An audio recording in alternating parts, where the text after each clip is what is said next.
Hi, my name is Amina Williams, and I will be interviewing Guy Williams, who played in the NBA for the Golden State Warriors and the Washington Wizards in the 80s and the 90s. He also played overseas in Italy, France, and Belgium. I will be using this interview for my sports anthropology class, relating it to culture, salary, and other topics. Is it okay that I use this interview for academic purposes? Yes, it is. My first question is, what was your perception of race in sports during this time period? Well, for me, particularly in the 1980s, race played a strong part, not only when dealing with front office administration, but also on the playing field. There were not that many white players on the playing field in the NBA. There was a growing number of international players coming aboard the NBA, but there was very few blacks in management around the league, and not only in the NBA, but you would find that pervasive around all professional sports. How were you drafted? Was the draft as big of a deal as it is today? Wow, yeah, the draft was a big deal. I mean, it was certainly the modern technology today has brought it a little closer to our living rooms. But at the same time, for young players coming into the NBA, being drafted in the first or second round was a huge deal. I was brought to Chicago on the day of the draft, thinking I was going to be drafted by the Chicago Bulls, but I was selected by the Washington Bullets as the 36th player in the NBA.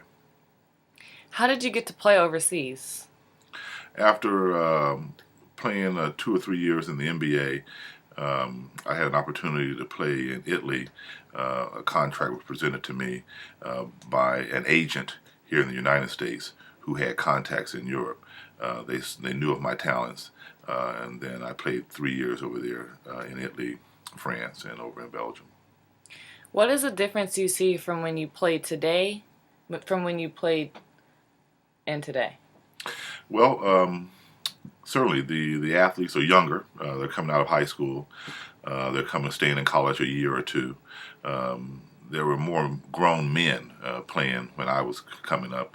Typically, you would go to school 4 years. Um, you had a lot of people in the NBA who were in the league for 10 plus years with families and. So yeah, and not only the game is faster, the young people are more athletic today, um, and it just seems as if there's not much defense being played as it was when I was coming up. Elaborate on the salary comparison from when you played till now. Well, it's a huge difference. You know, if you look at the minimum salary that was coming up when I came was 40,000 in my first year, 60,000 my second year, and I think it went up to about 80,000 my third year. Today's minimum salary is about 450,000 for the average player who's sitting at the end of the bench. Can you talk about the advertisement? Do you see any key differences? Is it more advertised today? Well, that's what really helped increase the salaries today was advertising. Really, TV contracts and TV dollars is really what's driving the huge salaries that players are experiencing today. We did not have the huge television contracts with ESPN and TNT and so forth that you see today, thus driving and the huge salaries players are experiencing. Can you elaborate about underrepresented sports such as the WNBA? I know that they just got started a few decades ago. Well, What it wasn't a few decades ago. I think they just got started in the last 10 years or so. But it's just a great thing for women's sports. I think that there needs to be equity in sports. I'm really happy to see that major cities are embracing women's sports across the board. I think that they needed to have an opportunity before the women were getting their experience in Europe. But now the WNBA has stepped up and is really putting forth some dollars. Not certainly not the type of dollars that the men are experiencing because of advertising and marketing, but it's certainly a start, a positive start. How did you train to become so good? Can you tell us from high school till the end of your career, what did you do to become an NBA draft pick? Well, it was a gradual kinds of experiences that I had, but it's certainly something you have to really be committed to. The hard work, the dedication, running the beach, running stairs, uh, training, weight training, eating right, staying away from seedy social activities. All those kind of things helps embrace a professional athlete to be the very best you can be. I don't see much difference in training today than it was then, although biometrics and some of the things that the athletes are doing today are a little bit more in depth, and therefore, even particularly like in surgeries, for example, the athletes are healing faster because of the type of surgeries. I had an ACL tear. It took me almost a year and a half before I got back to 100%.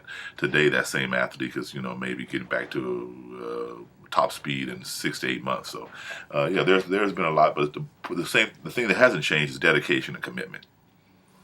Do you believe in college athletes going one and done or not finishing the full 4 years of college? What is your view on that? Well, I've often thought about that. I certainly wasn't ready to do a one and done, two and done because of the nature of the athletes that were playing in professional sports, being grown men, people who've been in the league for 5, 6, 7 years. I think that any kid could benefit from going to school longer. I'm really not an advocate of the one and done because I don't think that the players are ready for longevity and the rigors socially as well as physically to play at that level.